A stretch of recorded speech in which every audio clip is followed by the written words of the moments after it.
Assalamualaikum warahmatullahi wabarakatuh.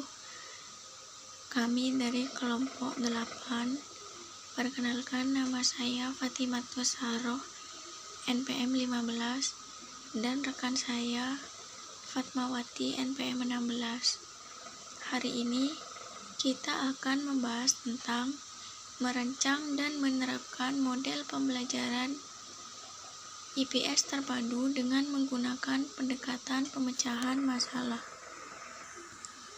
Dalam merancang model pembelajaran IPS terpadu dengan menggunakan pendekatan pemecahan masalah, seyogianya mendasarkan pada pemikiran kritis dan reflektif yang mengikuti proses kerja sebagai berikut.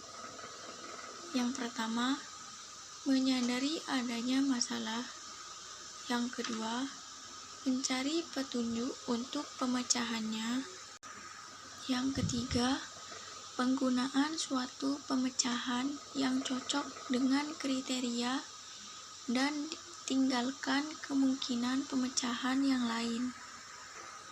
Kita perlu menyeleksi dalam memilih pendekatan pemecahan masalah di kelas bagi kepentingan proses belajar mengajar. Oleh karena itu, harus memperhatikan kriteria pemilihan masalah. Sebagai acuannya adalah kriteria pemilihan masalah. Sebagai masalah kita ketemukan, maka langkah selanjutnya adalah pemecahan masalah. Langkah-langkah dan gambaran pemecahan masalah yang dikemukakan John Dewey. A. Merumuskan permasalahan, yaitu mengetahui dan merumuskan permasalahan secara jelas. B. Menelaah permasalahan, yaitu menggunakan pengetahuan untuk memerinci dan menganalisis masalah tersebut dari berbagai sudut. C. Membuat atau merumuskan hipotesis. D. Menghimpun, mengelompokkan data sebagai bahan pembuktian hipotesis. E. Pembuktian hipotesis, yaitu kecakapan menelaah dan membahas data, menghubung-hubungkan atau menghitung data terhadap hipotesis, dan keterampilan mengambil keputusan dan kesimpulan dari hal-hal di atas. F. Menentukan pilihan, pemecahan, atau keputusan kecakapan. Selanjutnya, saya akan menjelaskan tentang model pemecahan masalah secara kelompok. Model ini dikemukakan oleh David Johnson dan Frank Johnson, di mana model ini menitikberatkan pada pemecahan masalah secara kelompok, yaitu pada kemampuan mengambil keputusan. Kemampuan pemecahan masalah secara kelompok meliputi beberapa unsur sebagai berikut. A. Dapat menghasilkan kesepakatan tentang sesuatu keadaan yang dikehendaki. B. Sepakat menetapkan struktur dan prosedur untuk menghasilkan, memahami, dan memakai informasi yang relevan dengan keadaan yang aktual.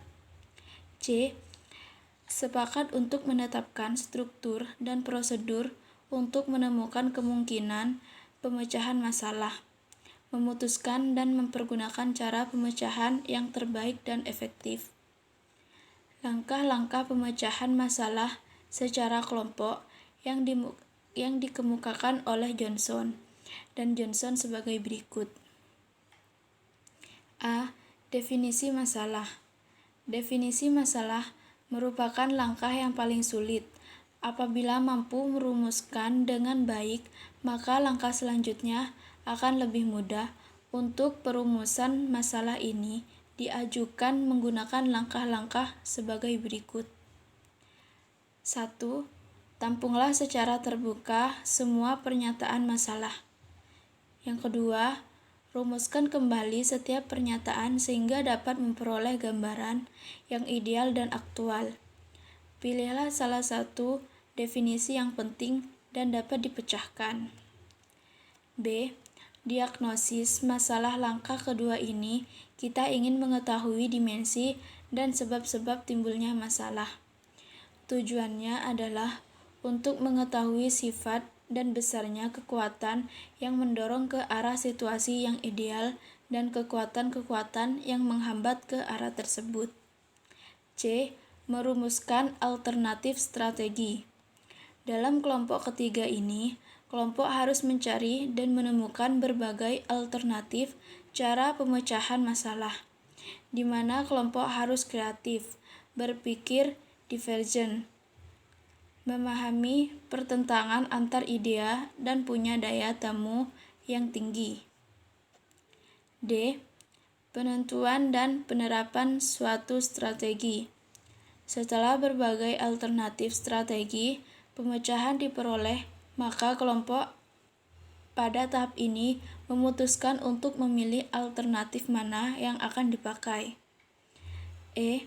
Evaluasi keberhasilan strategi. Dalam langkah kelima ini, kelompok mempelajari apakah strategi ini berhasil diterapkan, apakah akibat penerapan strategi itu, dan apakah keadaan aktual sudah lebih mendekati keadaan yang ideal daripada sebelum penerapan.